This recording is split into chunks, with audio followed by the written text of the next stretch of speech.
শীতকালকে তো bye bye করে দিয়েছি, গ্রীষ্মকালকে ওয়েলকাম জানিয়ে নতুন ইউনিক আনকমন একটা ড্রিঙ্ক আপনার সাথে ভাবলাম শেয়ার করি।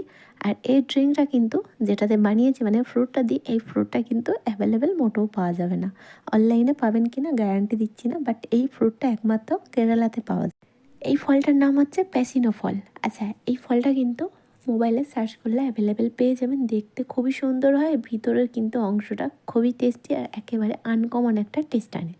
আর এই গ্রীষ্মকালে কিন্তু ঠান্ডা ঠান্ডা শরবত, লস্যি, ড্রিঙ্ক কিন্তু আমরা সকলেই পছন্দ করি, যাতে আমাদের মাথাও ঠান্ডা থাকে, মনটাও শান্তি হয়, পেটটাও ঠান্ডা থাকে।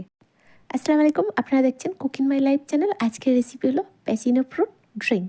তাহলে এখানে 2টা প্যাসিনো ফ্রুট নিয়েছি। ফলগুলো দেখতে যেমন ওপর থেকে সুন্দর আর ভিতরটা কিন্তু আরও ডাবল সুন্দর। আচ্ছা, ফলগুলো কিন্তু ভীষণ শক্ত প্রকারের হয়, মানে কারোর যদি মাথায় ছুঁড়ে মারা হয় মাথা কিন্তু ফেটে যাবে।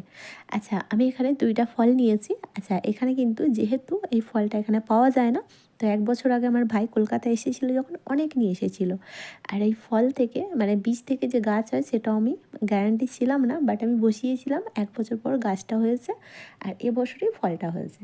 একদিন অতি অবশ্যই সময় করে আপনাদের ফলের গাছটা আমি দেখাবো, ঠিক আছে? আচ্ছা, ফল দুটো 2 ভাগ করে নিলাম। এরপর হচ্ছে ভিতরের যে বীজটাই আমাদের লাগবে, বীজটা একটা চামচের সাহায্যে একটা মিক্সিং বলের মধ্যে অ্যাড করে নিচ্ছি। আচ্ছা, এই ফলটার টেস্টটা আপনাদেরকে একটু জানিয়ে দিই। আমরা যে দোকান থেকে কোল্ড ড্রিঙ্কসের দোকান থেকে যে ফ্রুটি বলে এক রকমের মাজার মতো দেখতে অরেঞ্জ কালারের কিংবা ইয়েলো কালারের হয়, তো এই ফ্রুটের ফ্লেভারটা যেরকম আর এই প্যাসিনো ফ্রুটের ফ্লেভারটা একটু লাগে, বাট এর ফ্লেভারটা একেবারেই অন্যরকম। আর এই ফলটা কিন্তু 3 রকমের কালার হয়। কাঁচা অবস্থায় গ্রিন কালারের ওপরের খোসার আবরণটা, আর পাকলে একেবারে মেরুন কালার হয়, আর একেবারে শুকিয়ে গেলে একদম হালকা ইয়েলো কালার হয়, ঠিক আছে? আর পেকে যাওয়ার পর কিন্তু এই বীজগুলো একদম ব্ল্যাক হয়ে যায়, আর কাঁচা অবস্থায় সাদা সাদা মতো হয়ে থাকে। কাঁচা অবস্থায় ফলটা কিন্তু লঙ্কার গুঁড়ো, জিরার গুঁড়ো এবং লবণ দিয়ে, বিট লবণ দিয়ে খেতে ভীষণ ভালো লাগে। আর চিনি, বিট লবণ দিয়ে এটা যদি শরবত বানানো হয়, এর টেস্ট এবং ফ্লেভারটা একেবারে অন্যরকম। আমি তো বলবো কোনোদিনও খাননি।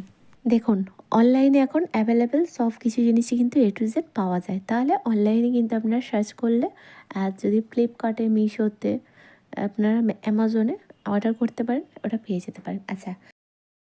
আচ্ছা, মিক্সিং বলে ফলের যে বীজগুলো অ্যাড করার পর ওখানে অ্যাড করলাম 1 টিস্পুন অফ বিট লবণ। তারপর হচ্ছে খুব ভালো করে মেশানোর পর 2 গ্লাস পরিমাণে পানি অ্যাড করলাম। তারপরে হচ্ছে চিনিও অ্যাড করে দিলাম ওই 50 গ্রামের কাছাকাছি। ভালো করে মেশানোর পর ফাইনালি আমাদের প্যাসিনো fruit drink complete.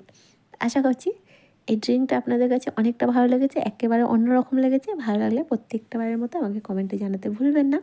By the way, আপনারা দেখছিলেন কুকিং মাই লাইফ চ্যানেল। আজকের রেসিপি ছিল প্যাসিনো ফ্রুট ড্রিঙ্ক। আবারও দেখা হবে নতুন একটি রেসিপির সাথে।